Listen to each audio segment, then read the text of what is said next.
by body, by your speech or your mind, those are only the karma. Even in law, there's two factors called actus rea and mens rea.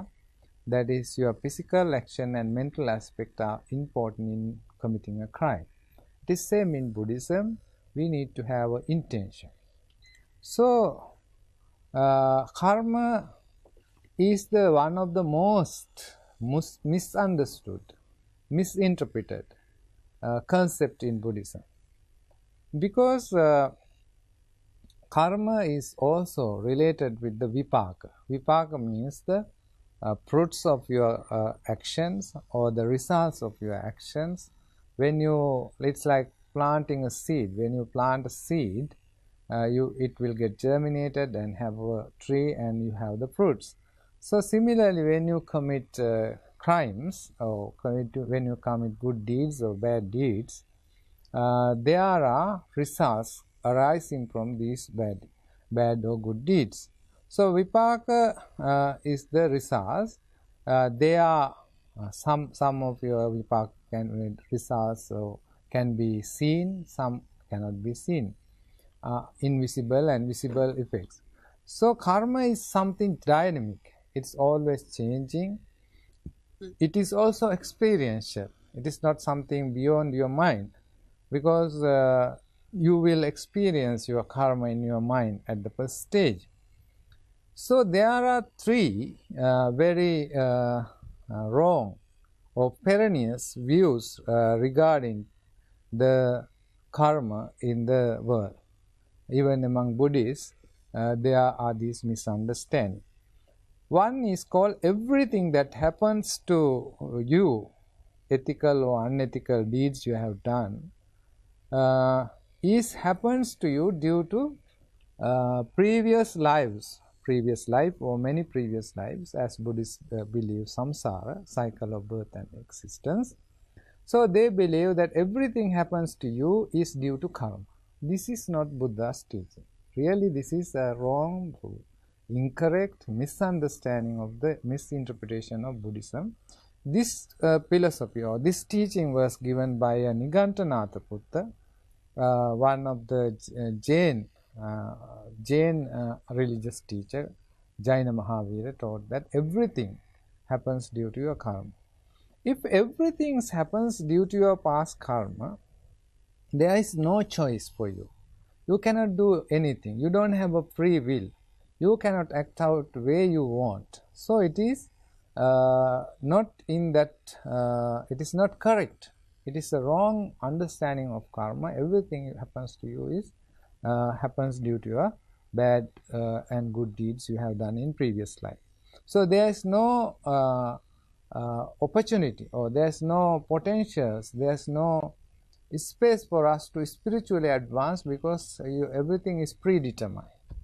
And also in Buddhists especially believe the astrologies. This is also kind of wrong understanding, that it will have many effects for our ordinary life. They believe that because certain stars or certain things are in the sky situated in a particular way, so that it will affect your life and it will hinder your development, it will hinder your progress. The second thing is called everything that happens is due to the will of the Supreme God. It is called Issara Nimmana Hetu. That if everything happens due to the will of the God, there is nothing you can do. And if you have done some crimes or something bad, it is also the will of the God. If you have done something good, it is the will of the God. You don't need to take responsibility. You should not go to the prison or to the hell or to the other bad states, because it is not ultimately, you didn't intend. It is the intention of the Supreme God. So this is also Buddha rejected, because it takes away your responsibility. You have no choice, and you are not responsible for your actions. Then the third one is everything that happens is without a cause or without a reason. So again Buddha rejected this theory, these teachings, because it's very harmful for day-to-day life people, that if they do, they have to take the responsibility of their actions, their intentions, their creations. So these three views as perilous and very dangerous and very bad. So let's say the importance of the intention in karma. Buddha said that let's say there are there's a knife and somebody plunge into somebody's inside their body. Someone plunge the knife into someone's body. Do you think it is a bad karma or good karma? People who have a little understanding of karma, they might say it's very bad. It depends. It depends on the person is doing. If a doctor cut into your body with a knife, his intention is to heal the patient, remove a tumor, or remove some unnecessary parts or sick part of your body, infected part of your body. But if it is done by a criminal, a gangster, a thief, in order to kill you, in order to hurt you, definitely it's a bad karma. So intention is very important part of karmic. So that Buddhists, especially in our Asian cultures, think that everything happens due to their life or due to the bad karma of their previous life. For example, poverty. If people are poor, very poor, they think it is because of their poverty, their bad karma in the previous life, they cannot get rid of the poverty. But if you look closely the lives of poor people, most of them either they haven't tried to learn and get education, good education. So they are thinking power is poor. Secondly, they might not make enough effort to get out of the poverty. They are lazy. Thirdly, most of the when in day-to-day life, I meet masons, carpenters, welders. All those people get higher salary than a teacher. But yet, if you look at the life standard, livelihood, and their way of living, is very lower than a teacher, because they don't know how to spend the money. They squander money. Some people use that money for womanizing, some people for alcohols and gambling and so many other vice things. They do very bad things with the money, and because of that they don't invest the money, they don't use the money wisely, so they are stuck in this poverty. So it is not because of their karma. They believe it is because of their karma, but actually in their real life they don't do necessary things to get out of the karma, bad karma, or it is they believe that it is because of bad karma they are poor. So we need to karma is something we can reduce or weaken, modify. So karma is not something static, permanent. You can change it through your actions, through your intentions, through your motivation. Let's take an example. Suppose there is a darkness in a room. You leave that dark room. If you light a small candle, that darkness will go away. If you light more candles inside the room, it becomes brighter. And if you light more candles or more lamps around the pathway to your room, also have more lights. Similarly, if you do more good things, when you are doing bad or you have bad things, then there's a possibility, there's an opportunity, there's methods to overcome these bad things. So it is more important for us to how to change the karma. You don't need to take it for granted, and you don't need to just stay and stuck in your situation. For example, Buddha explained in certain discourses that person who has born poor still can attain enlightenment, still can attain high state of mental purity. So that means if you make effort, if you make especially samma vayama, right effort, there is you can overcome your vipaka.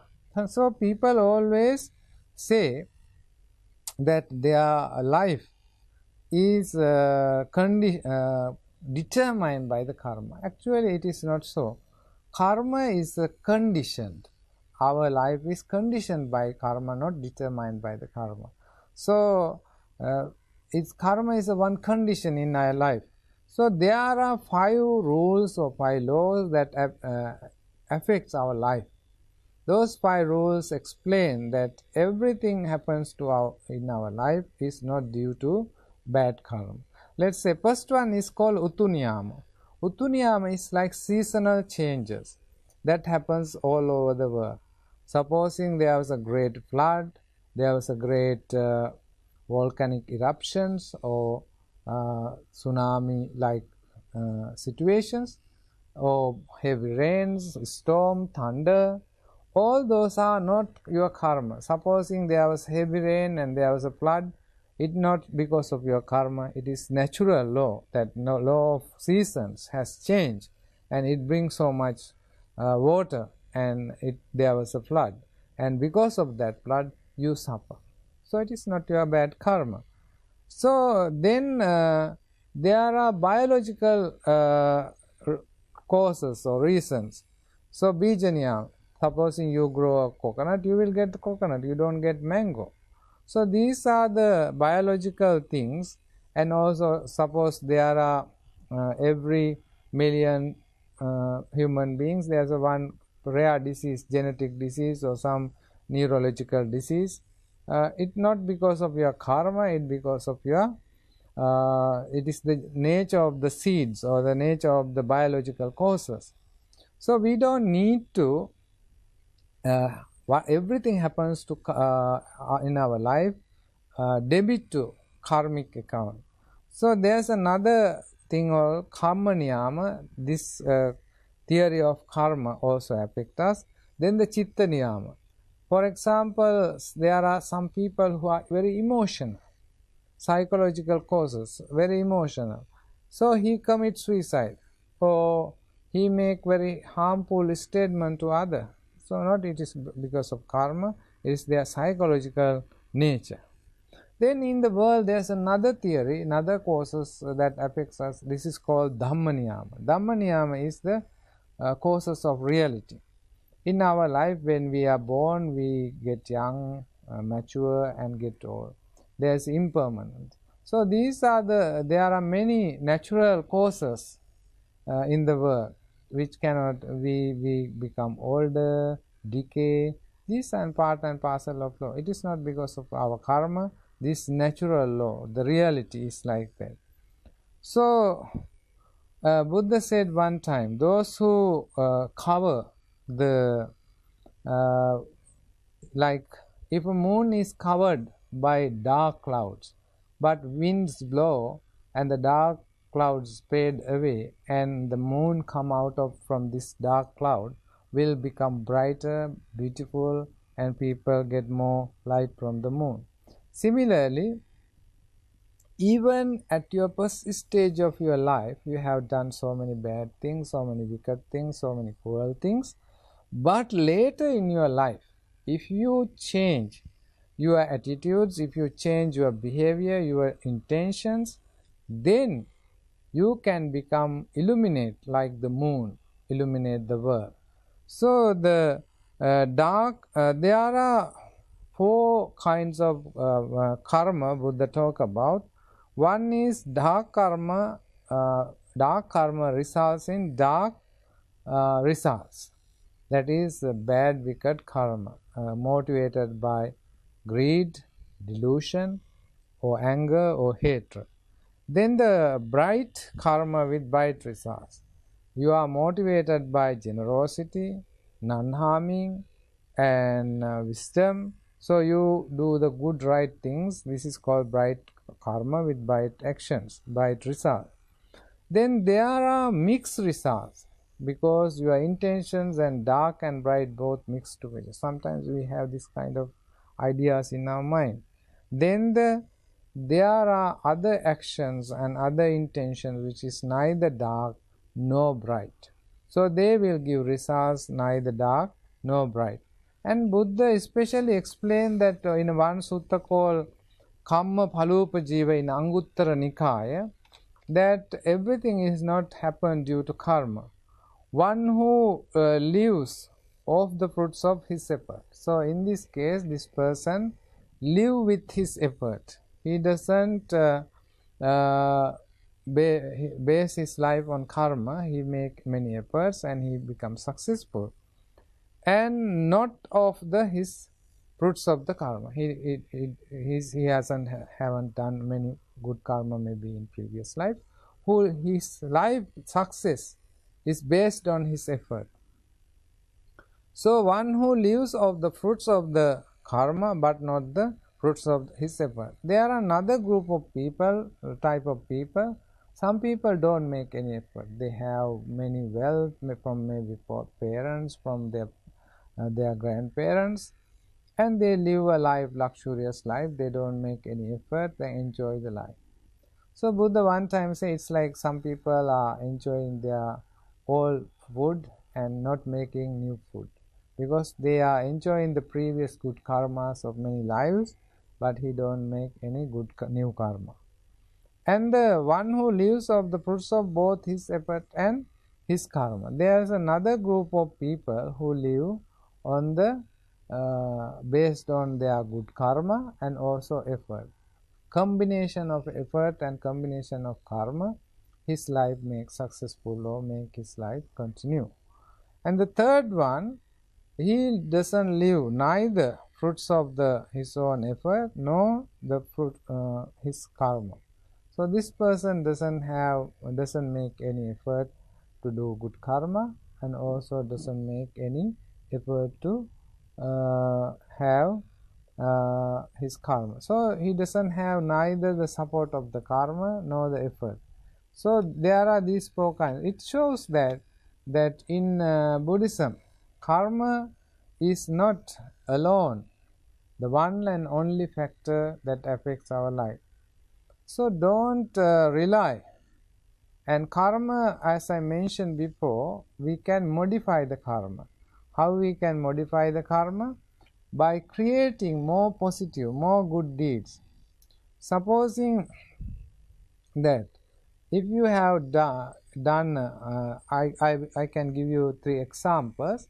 Supposing one person at his young age, maybe at the age of 20, because he had an argument with some friends, this argument went beyond just a simple argument. He got very angry.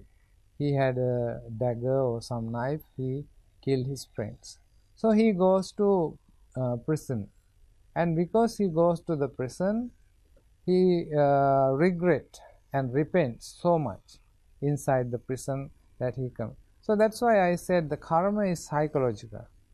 Moment you do the bad things, the results will influence your mind. You will know and you can experience the results of your bad deeds. Moment you get angry, you are burning inside your mind, in your heart. So you will see that the negative vipaka, the results of karma, can be experienced instantly. This is called ditta dhamma vedaniya.